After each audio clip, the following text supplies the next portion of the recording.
험한 시험불 속에서 나를 건져주시고 노한 풍랑 지나도록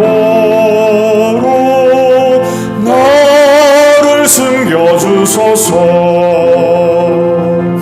주여 나를 돌보시사 주시고 험한 풍 빠지나도록 나를 숨겨주소서. 한 번 더 할까요? 험한 시험불 속에서 나를 건져주시고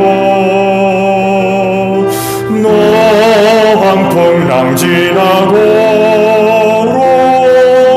나를 숨겨주소서. 주여 나를 돌보시사 고기 품어주시고 험한 풍 빠지나도록 나를 숨겨주소서. 권세 능력 무한하사 모든 시험 이기고 풍랑까지 다스리는 주님 앞에 비호니 주여 나를 돌보시사 품어주시고 험한 풍 빠지나도록 나를 숨겨주소서.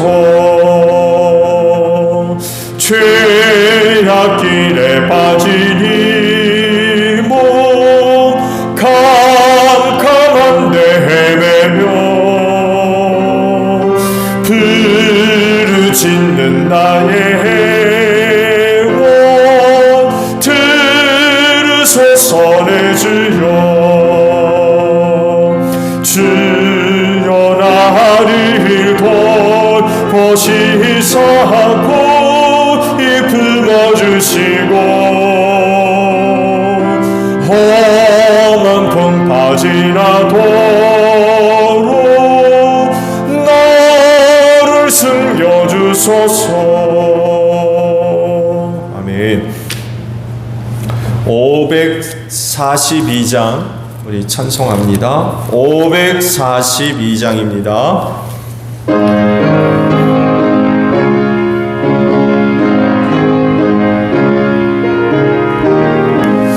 구주 예수 의지함이 심히 기쁜 일이세 영생 허락받았으니 의심하 주옵도다.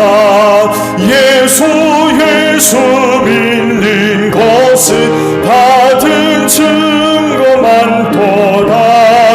예수 귀한 예수 믿음 더욱 주소서. 구주 예수 의지함이 심히 기쁜 일이세 주를 믿는 나의 마음 그의 피에 적시네. 예수 믿는 것은 받은 증거 많도다. 예수 귀한 예수 믿음 더욱 주소서. 구주 예수 의지하여 죄악 벗어버리네. 항위 받고 영생함을 주께 모두 얻었네. 예수 것은 받은 증거 많도다. 예수 예수 귀한 예수 믿음 더욱 주소서. 구주 예수 의지하여 구원함을 얻었네. 영원 부름 지나도록 주여 함께 하소서. 예수 예수 믿는 것은 받은 증거 많도다. 예수 예수 귀한 예수 믿음 더욱 주소서. 아멘. 찬송 우리 하나 더 부르고 말씀을 듣죠. 302장 찬양합니다. 찬송가 302장 찬양드립니다.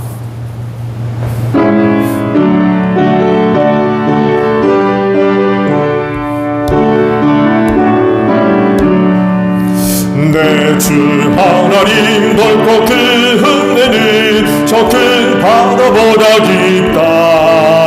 너것 닷줄을 끌러 깊은 데로 저 한가운데 가보라.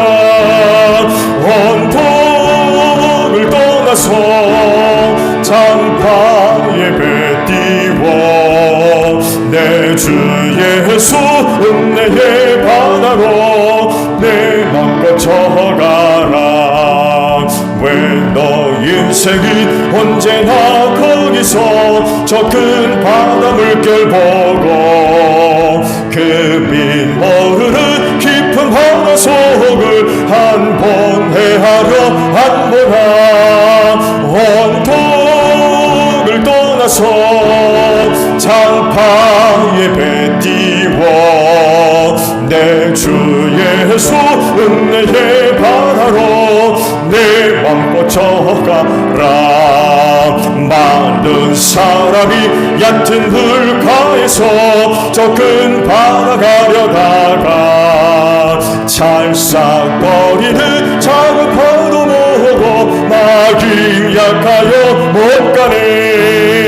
원통을 떠나서 장파에 배 띄워 내 주 예수 은혜의 바다로 내 맘껏 쳐가라. 자 곧 가거라 이제 곧 가거라.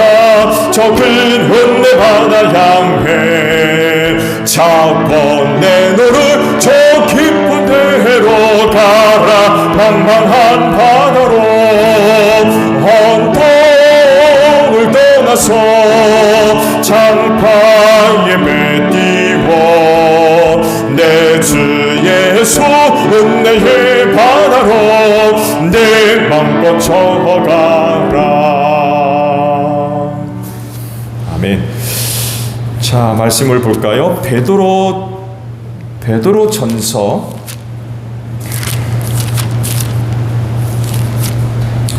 2장 13절과 14절에 있는 말씀을 보겠습니다.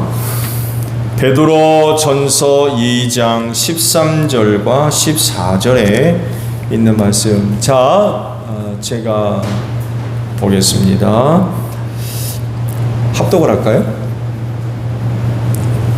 화면 띄우는 거 어려운가요? 자, 봅니다. 시작. 여러분은 인간이 세운 모든 제도에 주님을 위하여 복종하십시오. 주권자인 왕에게나 총독들에게나 그렇게 하십시오. 총독들은 악을 행하는 사람에게 벌을 주고 선을 행하는 사람에게 상을 주게 하려고 왕이 보낸 이들입니다. 아멘. 하나님의 심판을 받을 세상은 그리스도인들과 혹은 교회와 늘 긴장관계를 갖습니다. 그럴 수밖에 없는 이유가 있죠. 죄성을 가지고 있는 인간이 타락해가기 때문에 그래요. 그 죄성을 가진 인간이 새 사람이 될 수 있는 이유는 하나밖에 없습니다. 방법은 물과 성령으로 거듭나는 방법밖에 없어요. 근데 그렇지 않으면 죄성을 소유한 인간은 계속해서 타락할 수밖에 없고, 그 타락해가는 인간이 세상을 타락시키는 거죠. 인간이 그런 존재가 아니었다고 하면 오늘 이 세상은 살기 좋은 에덴 동산이 됐을 겁니다. 물론 세상에는 악한 사람만 있는 건 아니에요. 그중 어떤 이들은 도덕적으로, 윤리적으로 정말 아무 문제가 없이 사는 분들이 있습니다. 그야말로 그러죠. 법 없이도 살 사람이다, 이런 얘기 하잖아요. 도덕적으로나 윤리적으로나 어떤 문제를 일으키는 그런 사람들도 있어요. 또 때로는 의협심을 발휘해가지고 어려운 가운데 있는, 위기 가운데 있는 사람을 도와주기도 하죠. 그래서 이런 사람들을 두고 광고를 낸 그런 것들을 보게 되면 세상 살만 납니다, 이런 광고를 하기도 하더군요. 어떤 사람의 의협심을 발휘해가지고 위기 가운데 있는 사람을 구원해낼 때, 도와줄 때에 세상 살만 납니다, 이런 광고를 하기도 하더군요. 그렇지만 타락해가는 세상을 막을 수 없어요.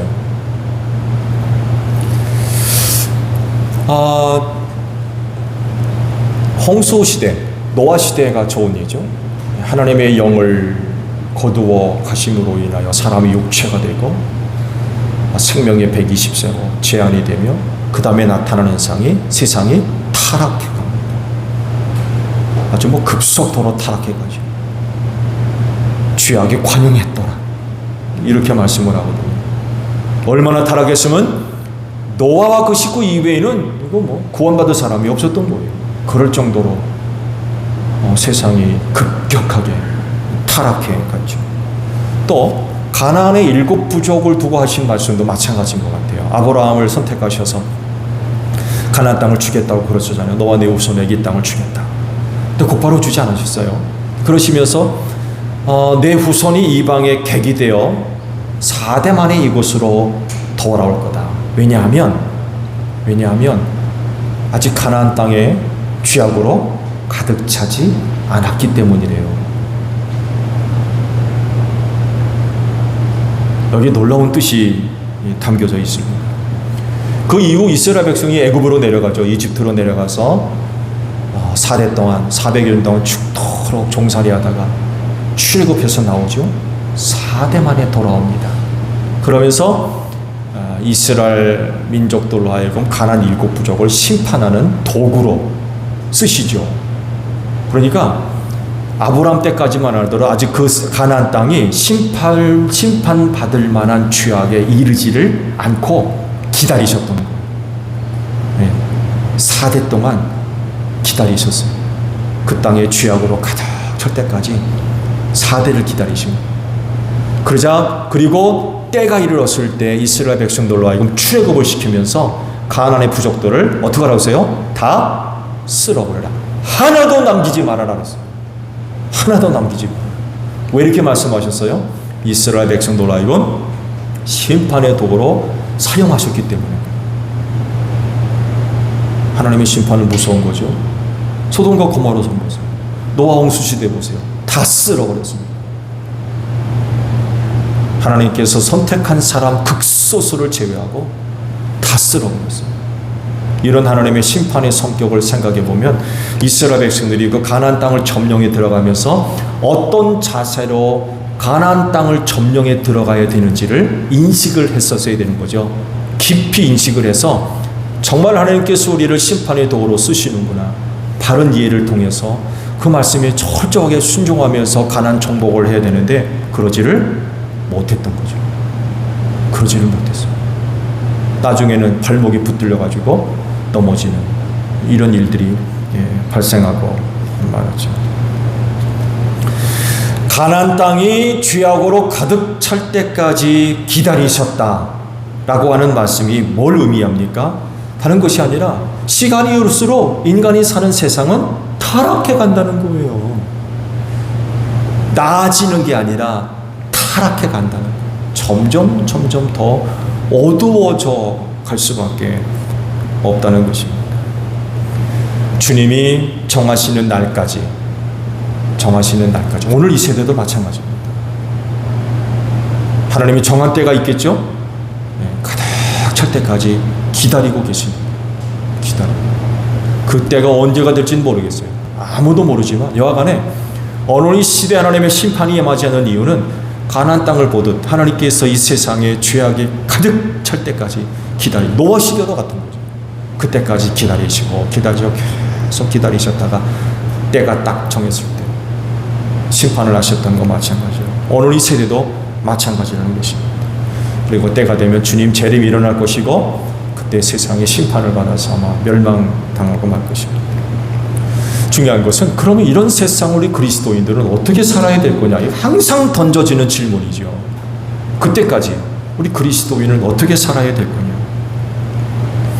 오늘 말씀을 봤듯이 뜻밖의 말씀을 듣게 하십니다. 어떻게 보면 충격적인 그런 그 말씀이라고도 할 수 있어요.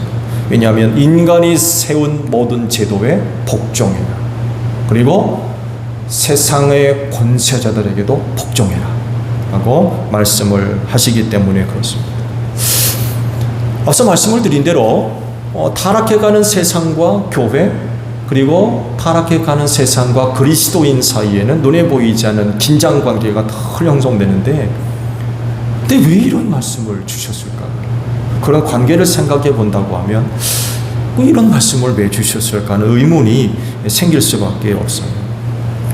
여러분도 아시듯이 초대교회의 일반적인 그런 그 상황은 좋은 상황이 아니었죠. 왜냐하면 많은 곳에서 많은 교회와 그리스도인들이 미움받고 핍박받았기 때문에 그렇습니다. 지금도 여전히 그렇습니다만 해도 복음이 처음 들어가는 곳에는 항상 갈등이 일어났어요. 그럴 수밖에 없는 이유는요, 복음이라고 하는 가치가 전통적인 가치와 다르기 때문입니다. 복음의 가치와 기존 세상의 가치가 동일한 내용이라고 그러면 갈등이 안 벌어질 거예요. 왜? 같으니까. 근데 복음의 가치와 세상의 가치가 다르다 보니까 복음이 들어간 곳에서는 자꾸 충돌이 벌어져요. 세속적인 가치로 살았던 사람들이 복음의 가치를 따라 살려 하니 이게 쉽지가 않은 거예요. 우리도 그렇잖아요. 우리도 그동안 세속적 가치를 갖고 살다가 예수 믿고 하나 교회 다녀야 되겠다.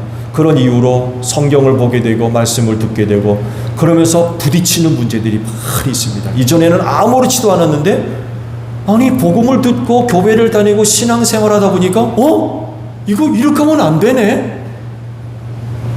이거 하나님이 미워하시는 거네. 이렇게 됐을 때에 그거 정리하기 쉽습니까? 쉽지 않습니다. 왜? 오랫동안 그 사회가 갖고 있는 가치의 기준에 뿌리가 있기 때문에 폭이 있고 근데 거기에 복음이 들어오니까 이게 심각한 그런 그 갈등들이 벌어질 수밖에 없다라는 그런 그 사실입니다. 이것만이 아니죠. 또 정치가들의 정치적인 어떤 논리에 따라서 기독교가 많이 유린당했어요. 그래서 이런 경우에는 아주 기독교가 굉장히 무서운 핍박을 받았죠. 이런 과정을 거치면서 기독교가 로마 제국의 눈에 들어오기까지 오랜 세월을 흘러야만 했고요. 또 그렇게 되기까지 교회는 정말 많은 어려운 일을 당할 수밖에 없었습니다. 이런 때 교회의 반응은 어떠했을까요? 여러분 성경 어디를 보더라도요. 이런 일들로 인하여서 무장봉기를 일으킨다든지 무장봉기 창칼을 들고 무장봉기가 일어나든지 아니면 조직적으로 저항해서 싸웠다는 이런 곳이 있어요? 없어요? 없어요. 로마 제국하의 기독교는 아무런 힘도 없었어요. 때리면 맞았어요. 죽이면 죽고, 빼앗으면 뺏기고, 이렇게 살았어요. 정말 아무런 힘도 없었어요. 그렇지만 그런 가운데도 교회와 당시 초대교회 그리스도인들이 보여주었던 모습이 있어요. 뭐겠어요? 그건 숨는 것이었어요. 로마 제국의 핍박에 피해서 어디로 들어가요? 카타콤이라고 하는 지하 묘소로 숨어 들어갔어요. 그리고 오랜 기간 동안 로마 제국하의 표면에서 기독교가 사라져버렸어요. 지하 묘소로 들어가 버렸어요. 숨어버렸어요. 은밀하게 활동했어요. 이것을 두고 또 많은 오해들이 발생했죠. 성만찬 하는 것을 보고 저 사람이 인육을 먹는다, 피를 마신다, 뭐 이렇게 헛된 소문이 나가지고 또 많은 어려운 일들이 있었죠. 이와 간에 그런 무서운 핍박을 피해서 숨어들었어요.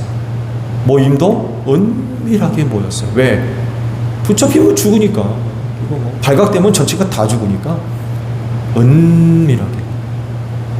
카타콤은 아직 못 가봤습니다만 가본 분들의 한결같은 간증은 그렇다고 그러죠. 출구, 그 비밀 통로마다 물고기 그림이 이렇게 그려져 있다고 그러죠. 헬라어로 익투스라고 그러죠. 하나님의 아들 예수 그리스도 구세주입니까? 이런 악자들만 따가지고 그래서 익투스, 물고기 그림. 거기가 이제 통로예요. 그 그림만 보고 이렇게 돌아가요. 비밀 통로죠.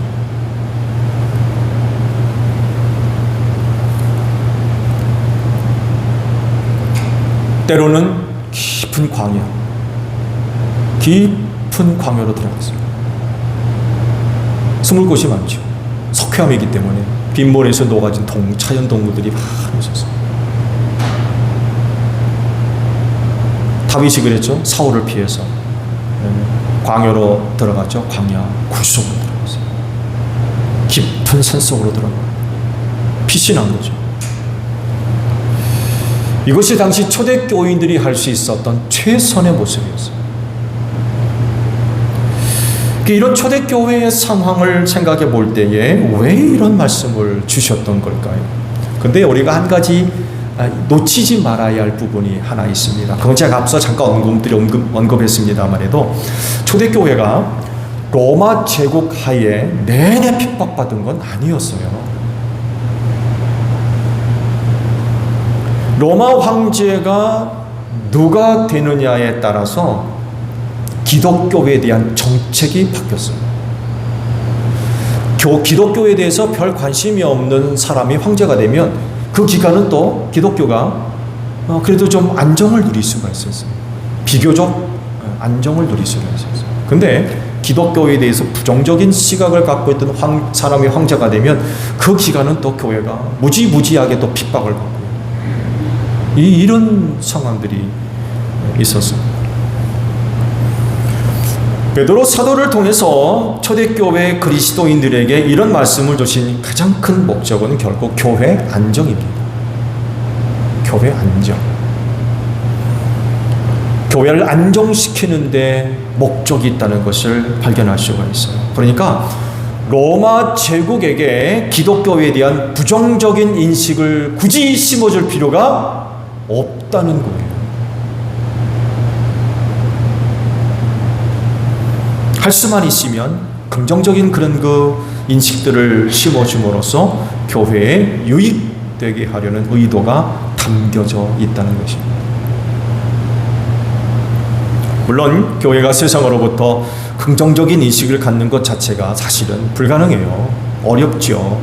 하나님을 인정하지 않고 또 예수를 미워하는 세상이 교회를 좋아하겠습니까? 교회에 찬성하겠어요? 그렇지 않거든요. 그렇지만 정말 굳이 부정적인 인식을 심어줄 필요까지는 없다는 것입니다. 그래서 하시는 말씀이 인간이 세운 모든 제도에 주님을 위하여 복종해라. 또 통치자들에게도 복종해라. 라고 말씀을 하고 있는 것입니다. 근데 어떤 경우에는 또 상당히 어려운 그런 그 경우도 있죠. 좋은 예로 황제 숭배 제도입니다. 황제 숭배. 황제를 신으로 섬기는 거예요. 로마 제국이 교회를 핍박할 때 도구로 사용했던 악랄한 그런 그 방법이었죠. 그들은요, 그리스도인들이 오직 예수만 주, 퀴리오스라고 하는 단어를 사용하는 것을 알고요, 이것을 이용했던 거죠. 그래서 누가 주인지, 예수가 주냐, 황제가 주냐, 이 간단한 질문 속에서 명확한 답을 찾아낼 수가 있었어요. 황제가 주냐, 예수가 주냐. 진정한 그리스도인이라면 나에게 예수가 줍니다 라고 대답했겠죠. 그건 이도저도 아니면 살기 위해서 황제가 주라고 대답했겠죠. 간단한 질문이었지만 아주 명확한 대답을 얻어낼 수 있었어요.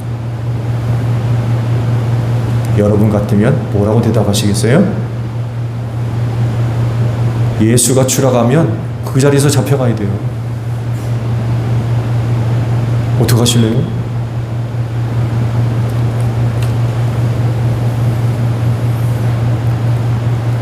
로마 제국이 황제를 신격화해서 만드는 법인데 이럴 때 교회는 어떻게 해야 됩니까? 세상이 만들어 놓은 제도에 복종해라 라고 그랬거든요. 로마가 말기에 이르러서 황제 숭배의 사상으로 나갔거든요. 이럴 때는 어떻게 할 거예요?